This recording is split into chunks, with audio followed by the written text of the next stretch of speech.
আমি আছি এখন ওয়েলসে। ওয়েলস থেকে সবচেয়ে ইন্টারেস্টিং একটা জিনিস দেখাবো আপনাদের।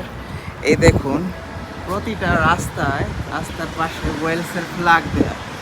প্রতিটা দোকানে, রাস্তার এই পাশে ওই পাশে, প্রতিটা শপে একটা করে ফ্ল্যাগ আছে ওয়েলসের। আমাদের 16 ডিসেম্বর কিংবা আমাদের বিজয় দিবস কিংবা 26 মার্চ যে স্বাধীনতা দিবস, আমাদের স্বাধীনতা দিবসেও এরকম দেখা যায় না। দেখেন, প্রত্যেকটা মানে এখানে যারা বিজনেস প্রিমিসেস আছে প্রত্যেকটা শপে ওয়েলসের ফ্ল্যাগ ঝুলতেছে। আর ওয়েলস জানেন ইউনাইটেড কিংডমের একটা দেশ, যুক্তরাজ্যের যে 4টা দেশ নিয়ে গঠিত, এই 4টা দেশের একটা দেশ হলো গিয়ে ওয়েলস। তো খুবই খুবই আমার কাছে ভালো লাগছে যে আমরা এটা ফলো করতে পারি। আসলে আমাদের যে 26 মার্চ আছে অথবা আপনার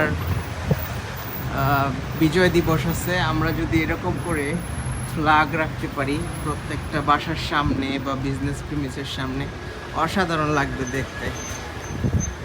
কি লাগবে না নাকি? করা যায় না বাংলাদেশে এরকম?